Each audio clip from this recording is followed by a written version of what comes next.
Good afternoon, students. It is so good to have you in General Chemistry 1 this afternoon. I am so excited. I am so thrilled. I am so honored, and I am so privileged to have you as my students this semester. As we will begin, I want to remind everyone that you are not alone. This is an academic community. Remember to get help when needed. Reach out to university services if needed. Never give up. Keep trying. We are here to help you be ethical, honest, intelligent, and successful scientists. However, at the end of the day, you must be responsible, ethical, and hardworking. As we begin, I always like to reflect on the work of Werner Heisenberg. You know, he was, during his postdoctoral assistantship with Niels Bohr, Heisenberg formulated his famous uncertainty principle. At the age of 25, he became the chair in theoretical physics at the University of Leipzig. At 32, he was one of the youngest scientists to receive the Nobel Prize. He lived from 1901 to 1976. So this should encourage and inspire you, hopefully, that it's possible, no matter how young you are. So, let's proceed. We're going to go straight to, I'd like to begin the lecture discussing the significance of DNA. So I'm just going to go ahead and talk about it. So, for DNA, we know that in this class I tend to ask you what functional groups do you see, what atoms do you see, and why is DNA important. Then we'll give you some time and we'll give you the opportunity to go through the structure and just think about those answers. Which atoms do you see, what functional groups do you see, and why is this molecule, this polymer, why is it important?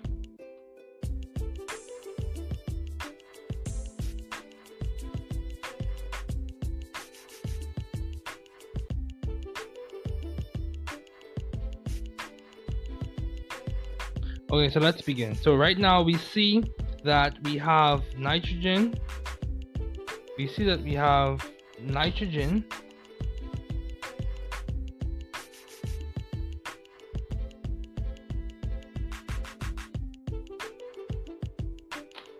We have nitrogen. Let me see. There we go. Here's nitrogen. Nitrogen. We also have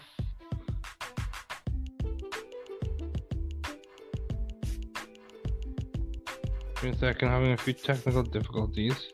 So let me see if I can adjust something quickly before I continue with the lecture for today.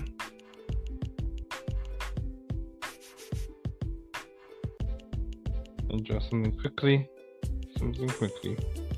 Okay, let's proceed. So we have nitrogen, we have phosphorus, nitrogen, we have phosphorus, we also have hydrogen, we also have carbon, and we also have oxygen. So that covers basically all of them we have here: nitrogen, hydrogen, oxygen, phosphorus, and carbon. So those are the atoms that we see. The functional groups that we see, we have the amine. Is the amine there?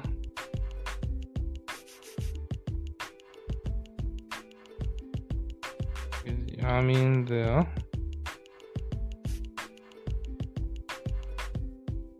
Right there. There we go. You have the amine there. See? There we go.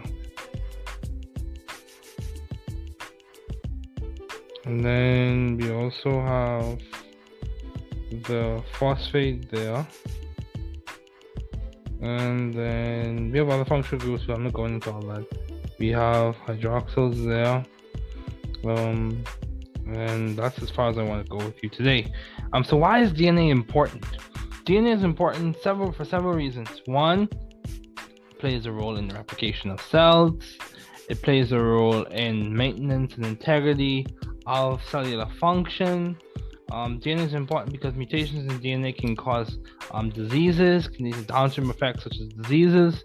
DNA is very, very important. It's like the information, the set of instructions, the blueprint for a specific cell. Not every gene is expressed in every cell, and that's a discussion for a different day. But gene expression is very dependent, heavily dependent on the genes, and genes are made up of DNA. So, very important biopolymer. So let me erase, and we'll proceed forward. Let's see.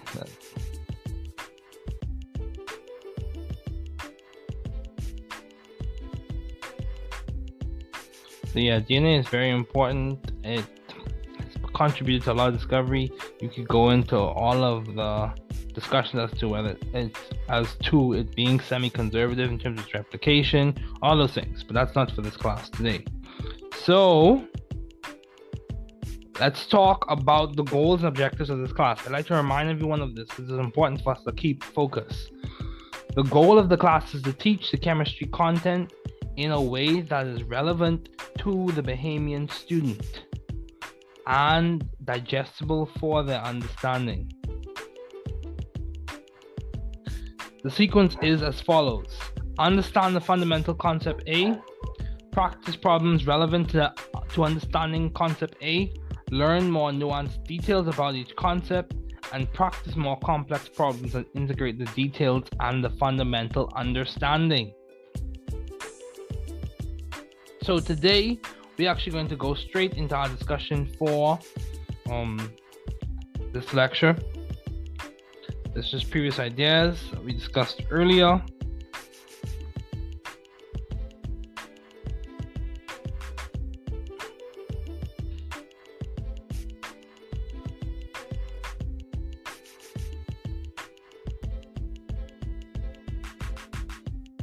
There we go. So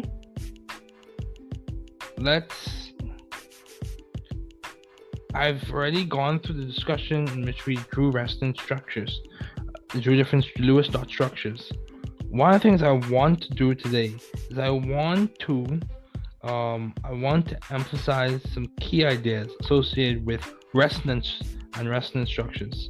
So the resonance hybrid is one of the best qualitative descriptors of the molecule, and it gives us an idea. It points to the fact that electrons are not in one position all the time. It gives us it's a better description, a better treatment of a better it leans closer and closer to a quantum mechanical treatment of electron structure. It gives us an idea. It points to the fact that electrons are delocalized. It's a good structure, not perfect, but it's a good description.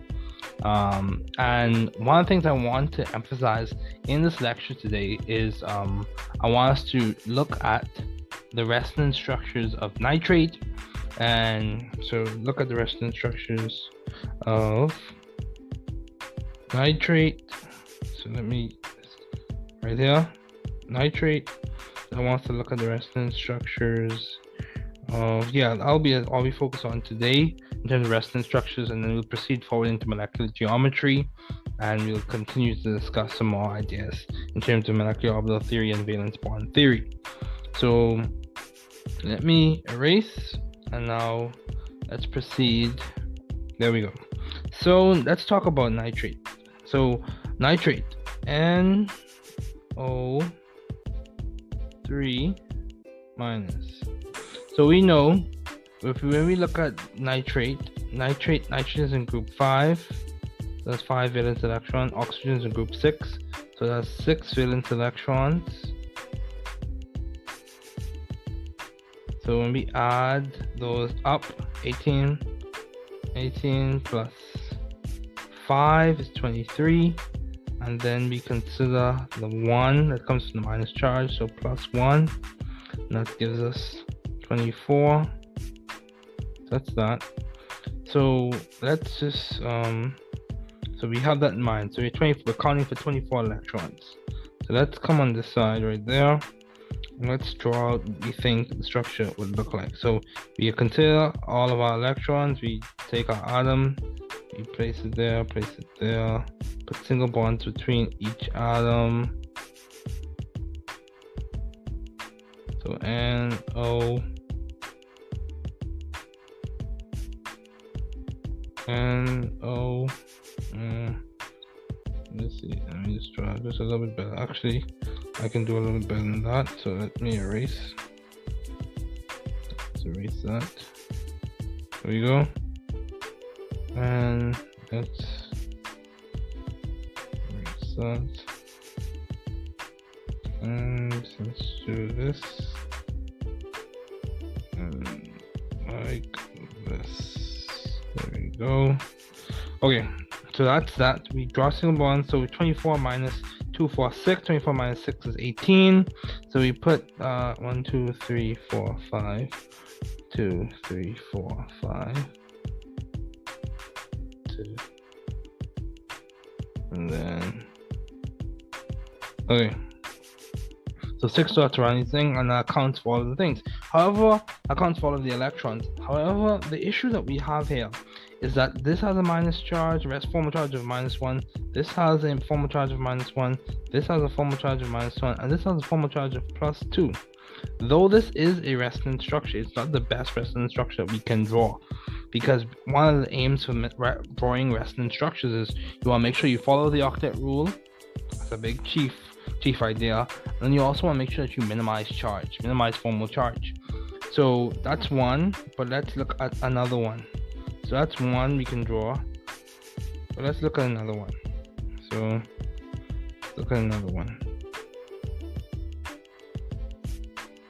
Okay, so this is a better one right here.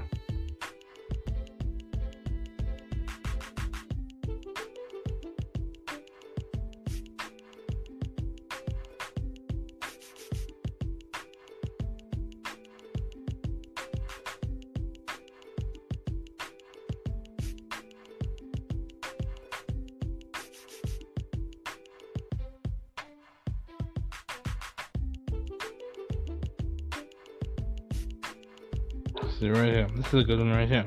It has an overall charge of -1, and we've minimized formal charge as best as possible. Everything obeys the octet rule, so we've ticked all of the boxes. So this is a good structure right here. You notice that we were able to draw two structures. You can draw different structures in which you have, so say for example, just keep that structure in your mind. We can draw a structure where we have the double bond here.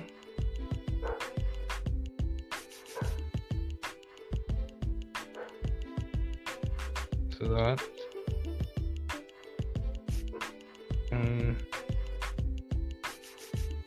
then we have a single bond here,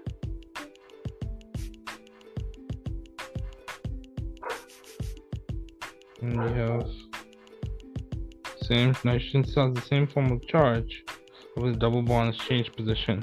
So as you can see, that's resonance structure, that's resonance structure, this is resonance structure. There's several you can draw. However, the best structure is one that minimizes formal charge and obeys the octet rule. And you want to make sure you hit all of those criteria when you're drawing resonance structures. Now we can draw another one, which we have the double bond on the other oxygen. So there,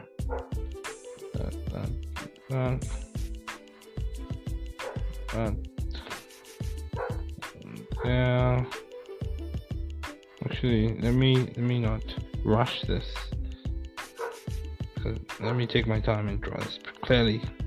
So there we have. There we go. There we go. There we go. There we go. That.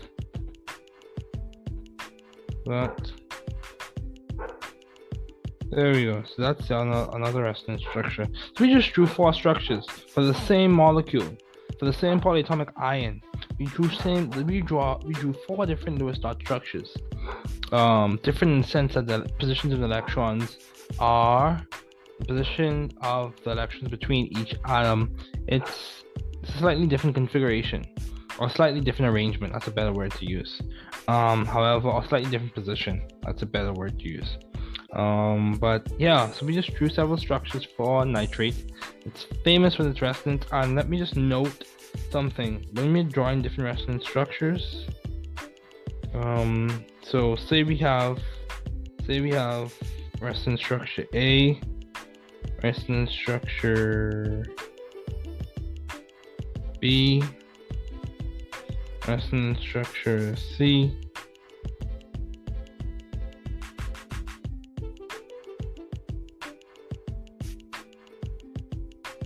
there we go. So that's how you know you're drawing resonance structures, as opposed to, so the arrows, these are the arrows for resonance, and these are the arrows for equilibrium. I'm just knowing this because it's important to know the difference. So this is resonance, these are resonance arrows. When we're drawing resonance structures, these are the arrows we use when we're talking about equilibrium. So it's important to just note that difference. But I just want to show that to you all, but let's move on.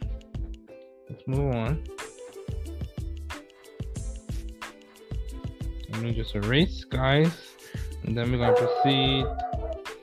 going to proceed forward. Sorry about the background noise.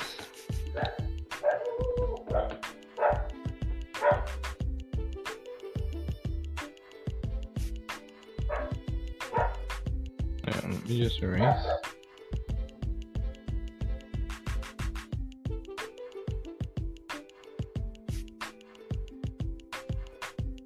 So it's important key ideas that I want you to take away from this exercise.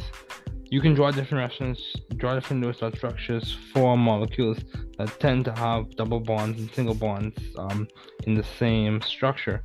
And it's important for you to know that the best structure or the best resonance structures you can draw minimizes formal charge, and it also follows the octet rule. That's the big thing. The big idea is make sure it obeys the octet rule, especially for second period elements, excuse me. Okay, so let's talk about, so this is just, another thing I want to do is I want to make sure you understand how to study this type of material. Now, some people, when it comes to andragogy or learning when it comes to adults, some people may promote everyone learns differently and you must just figure it out yourself. I'm going to show you how I study this material, how I go through material, and how am I able to understand it as your professor this semester. So I'm going to show you how I study this material. So we're going to discuss, say for example, so this is going to be a very engaging discussion this afternoon. Say for example, you were given a piece of a pamphlet, or you were given a section of a textbook, and I told you I need you to study this in about 3 or 4 days, and I want you to come back and I'm going to assess you on this. Say you had a very specific reason to study. So we've established our goal, we've established our motivation. We want to understand rules for resonance forms, and that's the topic, and it has objectives, so we know what should be our what should we achieve, what should we aim for, what should we strive for as we are studying this material. We want to keep these things looming in our mind as to am I doing something that complements to me achieving these objectives. So the objectives are, after completing this section, you should be able to use the concept of resonance to explain structural features of molecules and ions. And then also it says you should understand the relationship between resonance and the relative stability of molecules and ions. So off the bat, the concept of resonance points to the fact that electrons are delocalized. And it points to the fact that Lewis-dot structures don't give us the best qualitative description as to the arrangement of electrons in a molecule or ion. So that's kind of like an overarching, a general idea or a general answer to that first objective. And then the second objective says understand the relationship between resonance and relative stability. So what is that saying? We understand that delocalization contributes to stability. Delocalization of the electron cloud around the entire molecule contributes to stability, or gives us an idea of stability. It points to the fact that the stabilization or stability of a molecule comes from several things. It comes from several properties. But one of the things it comes from, or one of the things that contributes to stability of a molecule, is the fact that you have the localization of the electron cloud. And what is that based in? It's based in Coulomb's law, in which you have a positive charge positive charge of the nucleus of the different atoms interacting with the electron cloud. And the more it interacts, the more interactions you have, the lower the potential energy, the more stable the molecule. Systems tend to lower potential energy, and that contributes, or that is another way to say, is tend to more stable configurations, more stable arrangements of the electron cloud. So that's kind of like the overarching solutions, overarching answers to those objectives. But I'm going to show you how I study my material. So let's begin. So let's go through. So the method I want to introduce to you today, if I can just, there we go. The method I want to introduce today is this method that they call survey, question, read, review, and recite. So let's talk about it. So I do this implicitly.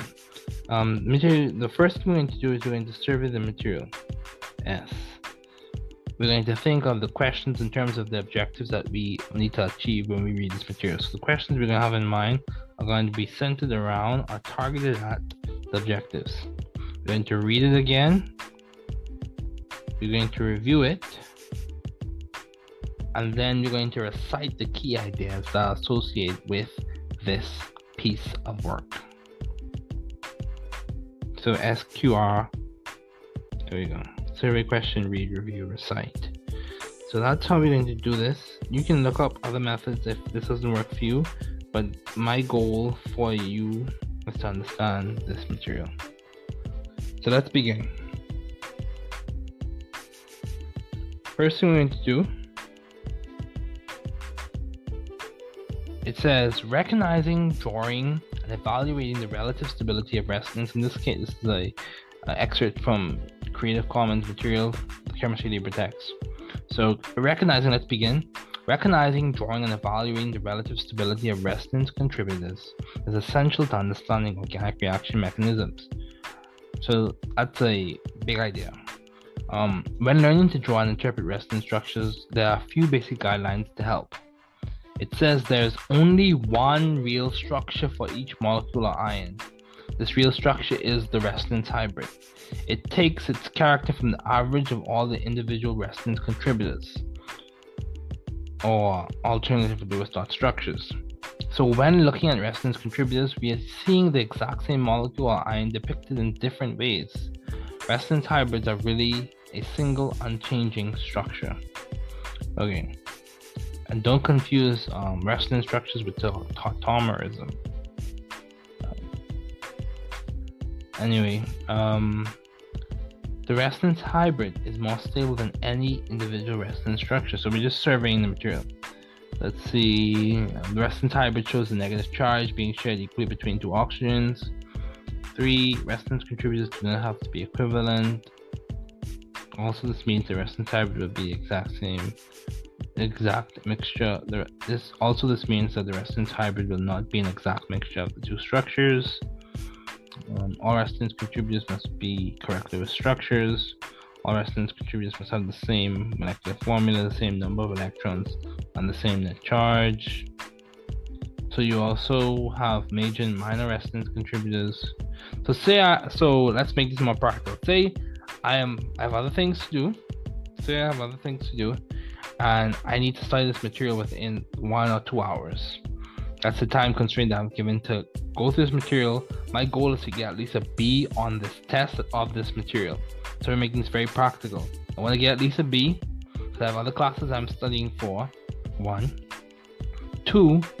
I only have about 2 hours tonight to study. I'm going to refresh my memory about in like an hour or so tomorrow, within an hour or so tomorrow, and then my test is on the Monday. So for the subsequent days that follow, I'll review this material probably for like an hour or so. So this is my first introduction to this material. So I want to spend about 2 hours. I'm going to condense it for this lecture, of course, but 2 hours I would give a lot to this, my first introduction to this material, 2 hours. So in this 2 hours, the first thing I'm going to do is survey the piece of material. So I'm looking at the material, I'm looking at the main ideas. Typically when people write paragraphs, this goes back to English. Typically when people write paragraphs, the main idea is the first sentence, the topic sentence. So I'm looking at that, keeping that structure in mind as I read. So the main ideas for each paragraph should be in the first sentence or last sentence. The middle paragraph, the middle portion of the paragraph will give an explanation or exposition as to what is being said for the first or last sentence. So and scientists are very logical in how they write. Typically, they're very logical. They write it with the audience in mind. So we're surveying the material, surveying it. So we're looking at major and minor resonance contributors, rules for estimating stability of resonance. The resonance structures in which all atoms have complete valence shells is more stable. We're talking about the octet rule. You can annotate and put that on the side. The structures with the least formal charge is more stable. That points to the fact that minimization or minimizing formal charge, having things with not having structures that don't have that many charges. And then 3, the structures with a negative charge and a more electronegative atom will be more stable. So that coincides with chemical logic. The structures with a positive charge and the least electronegative atom is more stable. Very good. That's another idea. The structures with the least separation of formal charge is more stable. Least separation of formal charge is more stable. Good. And then resonance forms are equivalent. That are equivalent have no difference in stability. So we're surveying this material.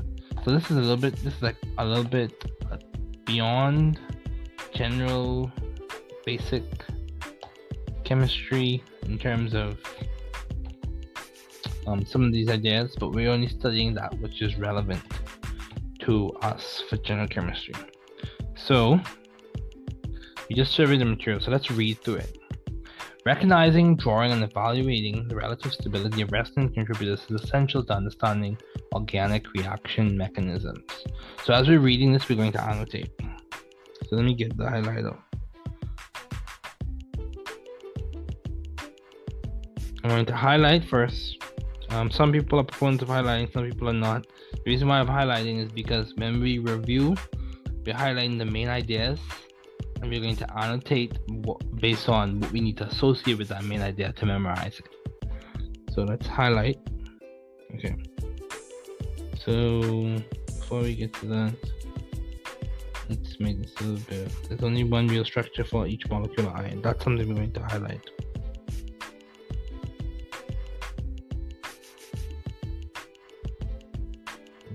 Bam. Only one real structure. And what's that structure called? That is the resonance hybrid. So remember, our objective is to understand the concept of resonance, to explain structural features of molecules and ions. That's the first goal we need to achieve. That's the first objective we need to fulfill.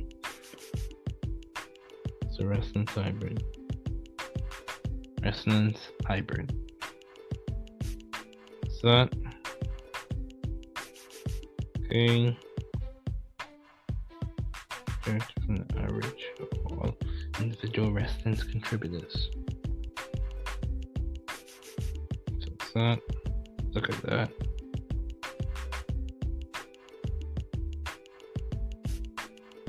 Some people are proponents of rereading. I'm a proponent of rereading. Repetition is good in my opinion. Some people believe you should just read through the material, come up with yourself questions, form a guided inquiry, and then practice going over those questions and over and over and over and over again, and do it with spaced repetition and all those other good stuff. That's good if it works for you. If it doesn't, you have to come up with an alternative method to study, and this is what works for me. And I hope it contributes to your method of studying. You have to be strategic. what are you going to do to learn best and the material as best as possible, given your time constraints and resource constraints. So let's go through it. There is only one real structure. We have that. One real structure. The structure is the resonance hybrid. And it takes its character from the average of all individual resonance contributors. So you have contributors to the resonance hybrid, and the resonance hybrid is the only real structure. So if I was annotating that, the main thing, if I was annotating that, let me see. Let's see. Text. There we go. So let's annotate this. So if I was writing on this, it would be real structure. Let me just drag this over a bit. Real structure, resonance hybrid. That would be my first annotation I would put there. I'll put that around the side there, right there. That's like the big idea. And then I would do a next annotation right here. I'm showing you how I studied. Okay, so that's the first annotation. And then this hybrid is based on contributors. Those contributors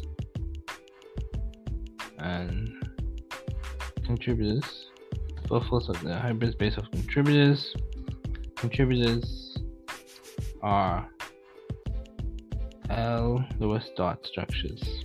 Actually, let's just say Lewis dot structures. Lewis dot structures.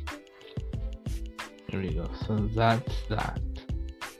And I'm going to take that and let's just make this just a tad bit smaller. Structures. There we go. That's the first annotation right there. So let's keep reading. So it says the resonance hybrid is more stable than any individual resonance structures. So let's see. Resonance hybrid is more stable than any individual resonance structures. So that's another idea. Resonance hybrid is more stable than any individual resonance structures. That's our second main idea. So what am I going to do? I'm highlighting. See, I'm engaging. I'm actively reading the material, not just passively reading it. So let's put in.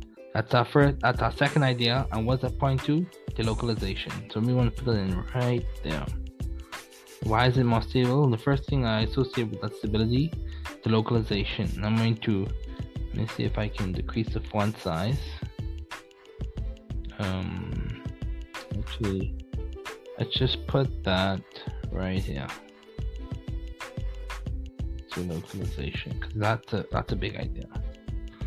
So when I come back to this material on the second or third or fourth day, I have a mind map. I have a place for this material that I've associated with a framework that I already have in my mind from previous ideas, previous discussions, previous concepts. The localization and Coulomb's law. Coulomb's law.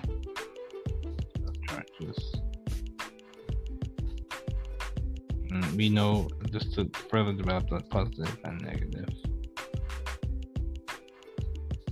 Lower potential. Okay. So let me see if I can decrease the size of this. Select that, and let's see if we can decrease the size of that. Let's just do that like that. Yeah, so localization. Potential energy. Okay. So that's that. So let's keep going. Okay, so we have our second idea. I mean, this is our first reading. First reading. Okay, so let's keep going. Often resonance structures represent a movement of a charge between two or more atoms. The charge is spread out. So that points at the localization idea. Spread out amongst these atoms, and therefore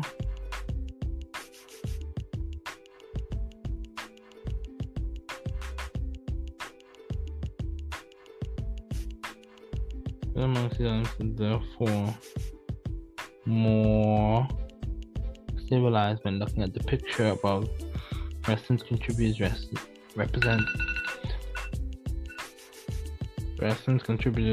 represent the negative charges of being on one oxygen or the other. See, we're further explaining that main idea of it being delocalized, of it being more stable than any individual resonance structure. We're further developing that main idea from the first sentence. In the resonance hybrid, the negative charge is spread out. See, we're still rehashing that same idea of delocalization. Let's go to the third point. Resonance contributors do not have to be equivalent.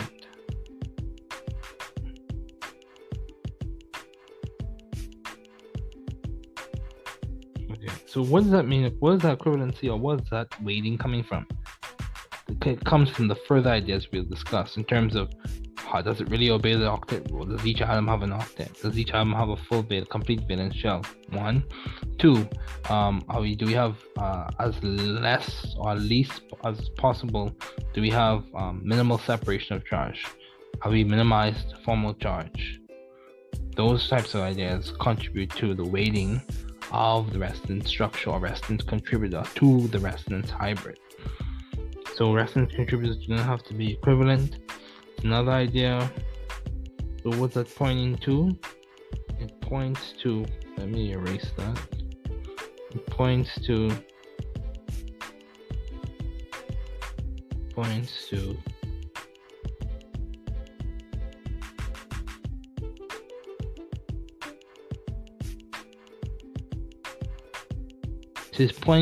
the rules that we'll discuss further on. So just keep that main idea in mind.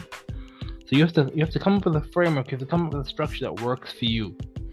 If you find that your study material is not as engaging, try to find engaging material.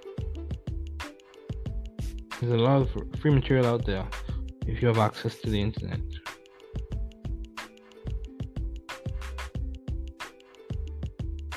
Okay. All resonance contributors must be correct Lewis structures. So that goes back to an idea we discussed earlier. So actually, let me see. Let me erase that. Highlight them. All resonance contributors must be correct Lewis structures. So that's rules for drawing Lewis structures. And then let's go to the next idea. See, we're trying to maximize time now. Maximize our time, the amount of learning that we're able to do within a specific time frame. All resonance contributors have the same molecular formula. Yeah. Same molecular formula and same number of electrons and same net charge. So it's that. I'm not dealing with isomers in this class. Not in general chemistry 1. Okay, it's that. So the same molecular formula, same number of electrons. Okay. Same number of electrons and same net charge. So these are what contribute to how we weight these things. It being correct Lewis structure, it having the same molecular formula, same number of electrons, same net charge. This is the guidance that we use when we're determining whether this is even a proper contributor, whether it's even a contributor to the resonance hybrid. So let me see. Like that. There we go. The highlighter and that idea, and then that idea. It's that. So that's kind of how I would approach this first page. I hope you see the trend here. We highlight our main ideas, we annotate based on the framework that we have in mind, the previous concepts that we've already gone through, how we can map this on to achieve objectives 1 and achieve objective 2. Hopefully you see what I'm saying. Hopefully you understand. If you have any questions, feel free to email me. However, that's what I want you to understand, and we're going to move forward with the lecture today.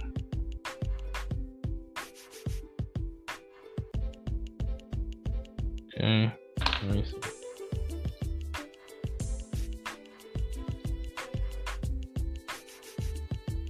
There we go. Let's move forward. Least formal charge, we do the same thing again, just use the associative framework that we have in our mind based off the facts and ideas we've already discussed. So these are more rules for determining residence. Just keep this in your mind. Okay, so let's get to the topic for today, the discussion for today. Okay. Lecture attendance is mandatory, folks. Class assignments are placed on the online platform. We go through this. Office hours occur via Zoom on Mondays and Fridays. Try not to fall behind to make the class for you a more enjoyable experience. Okay, you have an exam coming up on October 26th. So let's talk about Lewis structures and molecular geometry. So we're in chapter 9 in Chemistry Essential Science. I want you to be able to understand and describe three-dimensional shapes of molecules using the valence shell electron pair repulsion theory. It's also called the Gillespie-Nyholm theory. Determine whether a molecule is polar or non-polar based on its geometry and the individual bonding arrangements. Be able to identify the hybridization state. So hybridization is just referring to mathematical mixing of orbitals. That's a short and fast way to describe it. It points to the fact that it points to an idea in the valence bond theory. Be able to sketch how orbitals overlap to form sigma. The sigma comes from the shape and also the fact that on the internuclear axis, sigma and pi perpendicular to the internuclear axis, perpendicular. Pi bonds, be able to explain the concept of bonding and anti-bonding. So bonding is going to come from the fact that when you have constructive interference occurring with atomic orbitals, that results in a bonding molecular orbital and anti-bonding. When you have destructive interference occurring between molecular orbitals, that results in an anti-bonding molecular orbital, and atomic orbitals equals n molecular orbitals. So the same number, conservation of atomic orbitals.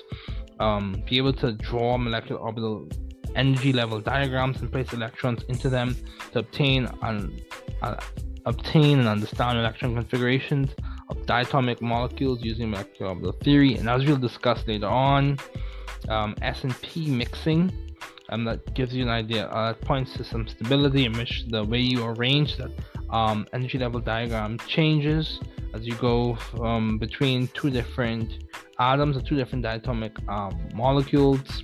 We'll get into that later. Understand the relationships among bond order, so bond order, bond strength, and bond length. So let's continue. What is bonding? Why is it important? What are the types?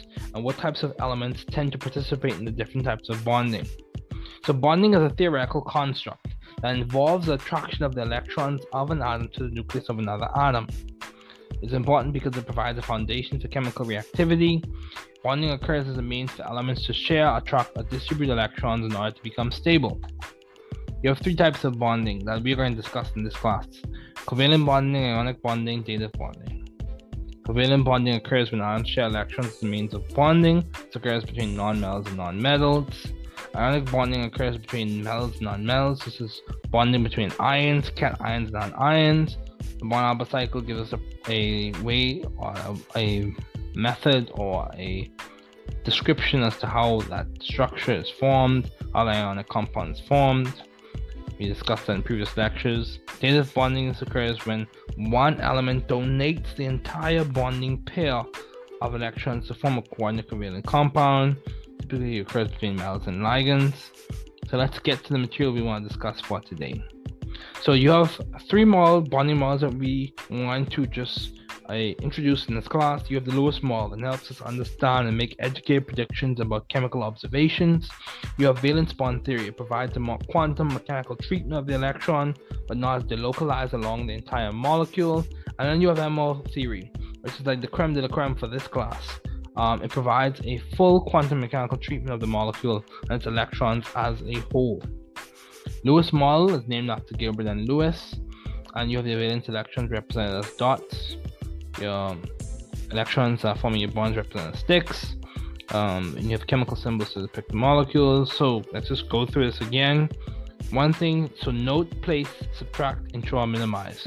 So NP-SEM, NP-SEM, SEM. So note the total amount of valence electrons, place single bonds between each atom. So let me make sure you understand what I'm saying. Let me make sure.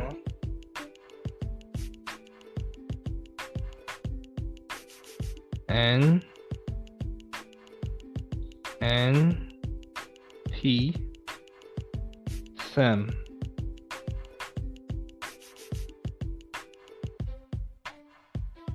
NP-SEM. So note, place, subtract, intro, or minimize. Note the total amount of valence electrons. P, place single bonds between each atom. S, subtract 2 electrons based on the number of bonds added. E, ensure each atom has an octet. Exceptions are with atoms with expanded octets occurring in the third period, and also exceptions occur with your incomplete octets, for example with boron and beryllium. Then you minimize charges. These are the ways you draw really good Lewis dot structures, really good contributors to the resonance hybrid. So let's keep going.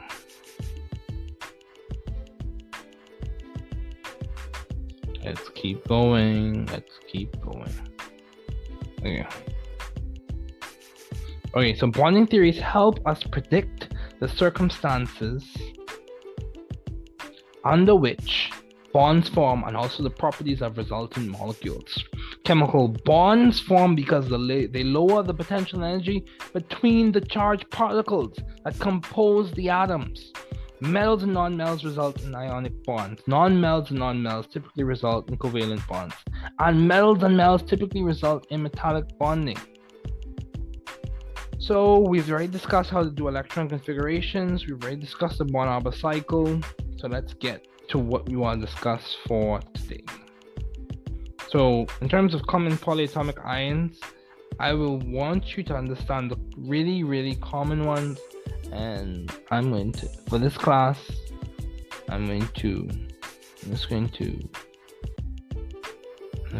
so for example, I want you to know your perchlorate. I want you to know permanganate. There's a minus charge. I want you to know sulfite. Let me do this a little bit better. Okay. So I want you to know. Here we go. I want you to know chlorate. I want you to know perchlorate. I want you to know permanganate. I want you to know sulfite. I want you to know sulfate. I want you to know cyanide. I want you to know ammonium. I want you to know phosphate. I want you to know nitrate, hydroxide. That's the thing we talk about a good bit. Carbonate, bicarb. Not as much as I want you to know. So, erase. There we go. There we go. Let's keep going. Okay, let's go. We already discussed resonance.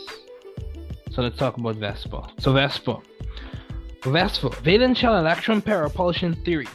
Big ideas. You minimize repulsions between electron groups and you maximize distances, and you want to maximize the bonding interaction. So let's keep those big ideas in mind. Minimize repulsions between electron groups, maximize bonding interactions, maximize distance between those things, and you want to keep those things in mind. So linear beryllium chloride. So say for example we have this is a classic example of a linear molecule. I'm using a model kit. If you don't, or if you can't afford a modeling kit, you can use gumdrops, you can use styrofoam, you can use anything or gumdrops and toothpicks. You can do a lot of things with gumdrops and toothpicks. And you can use toothpicks as the bonds and gumdrops as the different atoms. But I'm using a modeling kit for this lecture video this afternoon. So this is beryllium chloride. This is a linear molecule. You can also use this a shape to describe carbon dioxide. However, in carbon dioxide, you have double bonds. Okay, so trigonal planar.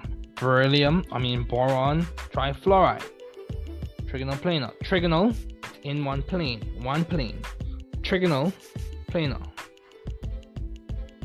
Or a better way to draw that, because that's not a better way to do that. Trigonal planar. There we go.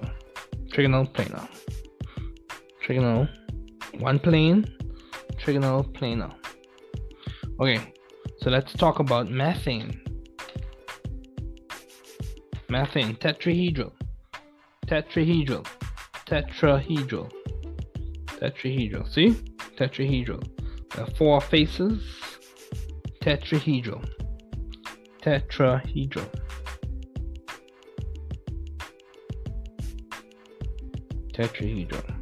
Okay. PCl5, trigonal bipyramidal. Trigonal bipyramidal. Trigonal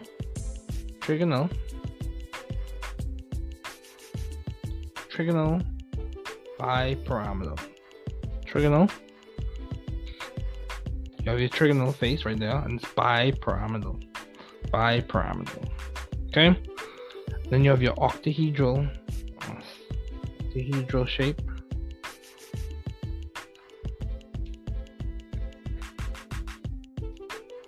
There you go. So octahedral. Yeah, this is going to work. There you go. Octahedral. I just want you to see the shape of them. Octahedral. See, we have 6 electron groups. 1, 2, 3, 4, 5, 6. Someone pointed out in class that the vertices. So an analogous way to think about this, the vertices in the shape in some way do correspond to the electron groups. So if you keep in mind that if I'm talking about electron groups, and also one thing to always specify when you're talking about molecular shape, do you want the molecular geometry or do you want the electron geometry? Because they can be different at times. Because I can have 3 electron groups, but one of those groups can be a lone pair. And if that is a lone pair, it may not be. So I may have 3 electron groups. If one is a lone pair, instead of it being linear, it will be bent. And we'll get to that later on. So octahedral, for example, sulfur hexafluoride. So all molecules have particular shape. The shapes are determined by looking at the arrangement of electron bonding and non-bonding pairs. Correct Lewis dot structures provide the ability to predict common molecular shapes. We are able to determine molecular shape by looking at the angles and distances between the nuclei and the electrons. Remember, single bonds are sigma bonds, double bonds are sigma and pi, triple bonds and sigma are sigma and 2 pi. So that's kind of pointing to MO theory concepts, MO theory ideas, but I just want to expose you to it now. So this is a link you can use to look at simulations from Oxford University. So questions to consider when assigning molecular shape. Let's just go through these questions. So for those who do inquiry as they read, do we have the correct Lewis dot structure? How many bonds do we have? What type of bonds are they? And remember, single bond, double bond, triple bond, lone pair, all of those fall under the umbrella. They fall under the umbrella of an electron group. Single bond, double bond, triple bond, lone pair, or non-bonding pair. In this context, those terms can be interchangeable. Non-bonding pair, lone pair, fall under the umbrella of electron group. So how many electron pairs are non-bonding pairs? Where are the non-bonding pairs? Let me show you. We keep on talking about these non-bonding pairs. Let me show you. So say, for example, we had some molecule. Say we had water.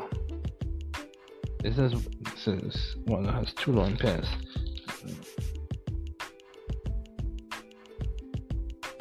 Okay, water has 2 lone pairs.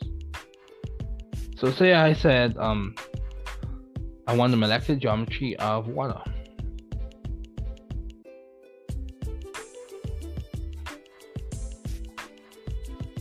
Let me show you a classic example of this. So I said I want the molecular geometry of water. So look right here. Let me narrow this into you. So this is an example of me building it. It's going to be V-shaped or bent. However, this is a molecular geometry, the geometric shape. However, the number of electron groups that we have is 4. You have 4 electron groups in this thing. So it's important for you to specify, do you want the electron geometry? Do you want the molecular geometry? Typically, people want the molecular geometry, they want the molecular shape. So this is what we're referring to here. It's bent, but it has 4 electron groups. So just keep that in mind. Let that question loom in your mind. So more questions to consider. Where are the non-bonding pairs? Because if they're not on the central atom or the atom that really determines the shape of the molecule, it's not going to be heavily considered, at least for the particular question you're looking at. Are there deviations from this ideal description? So valence shell electron pair repulsion theory allows us to understand molecular geometry. In VSEPR, that's a short way to say it, VSEPR, we arrange electron pairs to minimize electron pair repulsions and maximize distance and bonding interactions. So this is what I'm showing you here. So say we have 4 electron groups, but 2 are lone pairs, 2 are atoms, 2 are single bonds, 2 are lone pairs, 2 are single bonds. This is an example of water. Or sulfur dichloride. Against that. So let's look at another one. Say for example, we had so this is an example of an octahedral one in which we have 6 electron groups and 6 are single bonds. However, say we had 2 of those electron groups as lone pairs. 1, 2. So we have something that's square planar. Let me just show you the power of being able to build it yourself. Learn by doing. This is for those who are proponents of that. Learn by doing. So see, square planar. It's in one plane. See, it's in one plane. Square planar. However, it has 6 electron groups. The power of building it yourself. When you build it yourself, it makes a little bit more sense. You're able to flesh out the concepts more. So that's what we're pointing to in this lecture today. So we can have 6 electron groups and they can be T-shaped. So that means you have 3 lone pairs, 3 non-bonding pairs. I'm going to use the same color for these so that we know what we're referring to in this. Because you have different colors for your lone pairs. Not in actuality, but I'm talking about for the modeling kit. So say we have 3 non-bonding pairs, and it's T-shaped, but we have 6 electron groups. So another way for us to phrase this: find the number of electrons the central atom normally has in its valence shell. Add 1 electron for every atom that the central atom is bonding to. This is just one way to go through it. Or you can remember the main idea I want you to take away from this is arrange electron pairs in the correct shape. Okay, so in terms of repulsions, lone pair repulsion for this discussion is greater than bonded pair to lone pair, which is greater than bonded pair to bonded pair. The main idea I want you to take away from this discussion is use the proper rules, use the correct rules to draw your Lewis dot structures. And when you do that properly, when you write good Lewis dot structures, it can help you make or write and understand good resonance contributors. And from those good resonance contributors, you can determine the resonance hybrid. That's one thing you can do with a good set of Lewis dot structures. 2, when you draw the correct Lewis dot structures, you can apply that Lewis dot structure, use that Lewis dot structure to understand the molecular shape, or predict to a certain extent the molecular shape. It may not correspond exactly with what we see, and that's the reason why we have to use valence bond theory. For example, with hydrogen sulfide, you have deviations from it. Instead of it being a completely linear, you have deviations. So hydrogen sulfide, or instead of it being tetrahedral, whatever the case may be, you have deviations. Whatever geometry you're referring to in this case, molecular shape or electron geometry or molecular geometry, you have deviations. But when you draw correct Lewis dot structures, you are able to understand molecular shape. You are able to determine good resonance contributors and look to see or approximate to what the resonance hybrid would be. It's a very useful tool. And also in organic chemistry, we know that when we draw good Lewis dot structures, we can kind of give a description as to what's occurring, the mechanism as to how the reaction is occurring. So Lewis dot structures are very useful. Okay.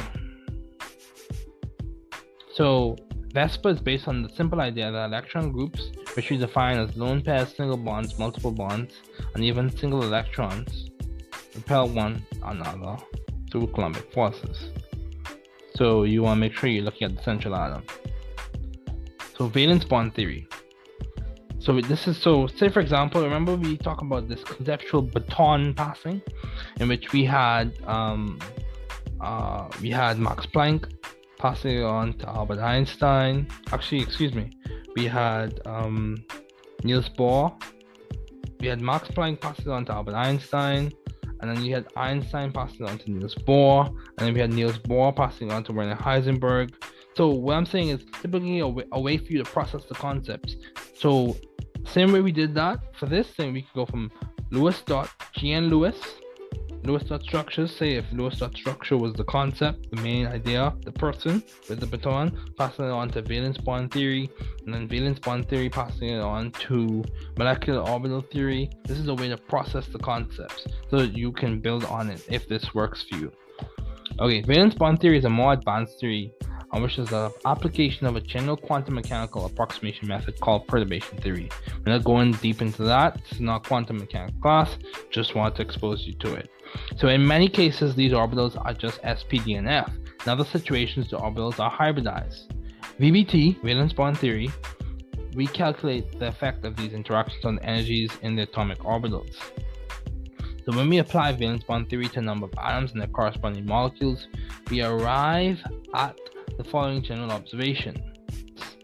The interaction energy is usually stabilizing or negative when the interacting atomic orbitals contain a total of 2 electrons that can spin pair with opposing spins. So a chemical bond is a result of the overlap of 2 half-filled orbitals with spin pairing of the 2 valence electrons. And then also the geometry of the overlapping orbitals determine the shape of the molecule. So VSEPR predicts that dihydrogen sulfide, this is what I was pointing to earlier, has a bond angle of 109.5, but VBT excuse that it should be 92 degrees, not 92 degrees Celsius. Predictions coincide better with experimental results of a bond angle of 92. Okay, so that comes from the fact that VSEPR gives us an idea, VBT gives us a better idea. A further or more complete explanation, that's a better way to put it. So VBT accounts for the bonding of methane and other polyatomic molecules by incorporating an additional concept called orbital hybridization. So hybridization, the mathematical mixing of atomic orbitals to form hybrid orbitals. This is where you get these ideas of SPDF or SP2, SP, SP3D, SP3D2. That's referring to the mixing. So it's a mathematical procedure in which standard atomic orbitals are combined to form new hybrid orbitals that correspond more closely to the actual distribution of electrons in the chemically bonded atoms. A chemical bond is the overlap of 2 orbitals that contain 2 electrons. The greater the overlap, the stronger the bond and the lower the energy. In hybrid orbitals, the electron probability density is more concentrated in a single directional lobe, allowing greater overlap with orbitals of other atoms. So we're going to just keep on going. Hybrid orbitals minimize the energy of the molecule by maximizing the overlap in a bond. So this is like hinting to or based in the Coulomb's law, ideas from Coulomb's law. So let's talk about MO theory. So this is just an overview. This is just introduction. So this lecture is like introduction to these ideas, and you have to go and do your readings, go and practice the homework. So you play a part, I play a part in this learning process.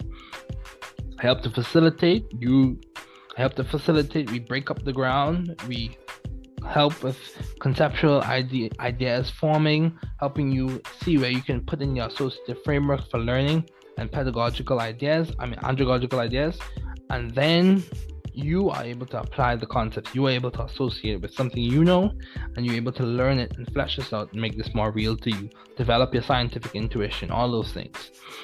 Use these as ideas you can apply in your classroom, apply in other research settings, all of that.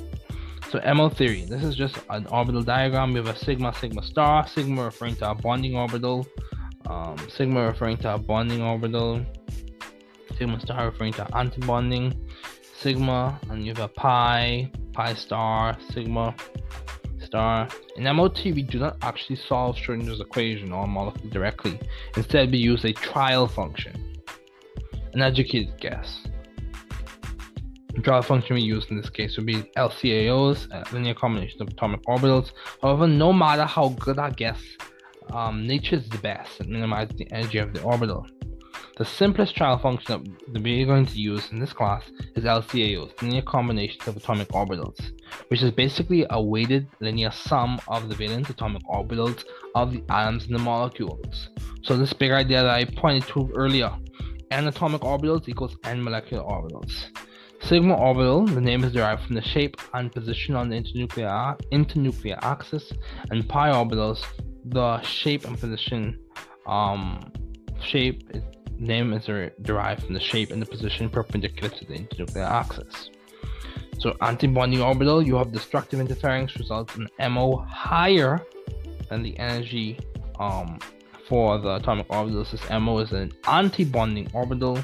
Bonding orbitals are derived from the constructive interference that occurs with that results in a MO lower in energy than the atomic orbital. This is your bonding. And then the bonding MO. So bond order is 0.5 in brackets. You look at the electrons in your bonding molecular orbitals minus the electrons in antibonding molecular orbitals, and you multiply that whole difference by 0.5. So this is what I was pointing to earlier. I want you to take note of this.